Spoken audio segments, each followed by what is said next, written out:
Well, hey, let me dig into both of those because I want people to understand this a little bit because both of these things are actually very significant initiatives that happen, in the industry today. Yep. And so let's start with the first one, then we'll go to the AJ. We'll sure. One second. But the first one, one of the things I remember from many years ago is that Air France and KLM have been in the business of looking at digital and advancing digital for many, many years. Now, why did they choose what you're doing, and what's the business problem that you're really trying to solve for them, and how does that flow down into something that is of value? So the business problem that we're really trying to solve for, at a technical level, is efficient and effective data sharing, right? Because when we think about parts and the life cycle that they live, no one actor has all the information necessary to transact on a part buying a sell or a lease, or bring that up to the component level, the complex assembly level, or even the aircraft level, right? And we realize that is the airline, they're going to have some data about the part, the component repair station, they're going to have some data about the part, the OEM,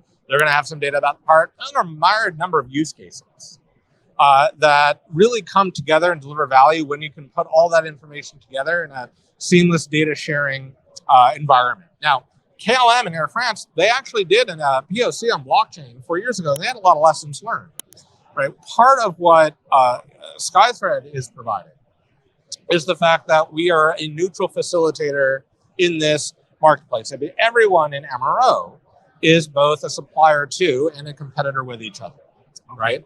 And, if I am an airline or an OEM trying to deliver this as an airline product or an OEM product, it's going to be very hard for me to mitigate those conflict of interest questions I mentioned earlier.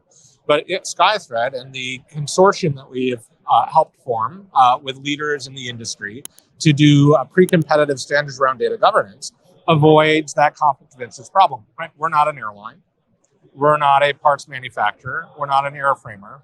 But we could play that neutral facilitator role. We can be Switzerland. And that is really a new part of the business model. It's a lesson learned from past attempts to do blockchain in aviation.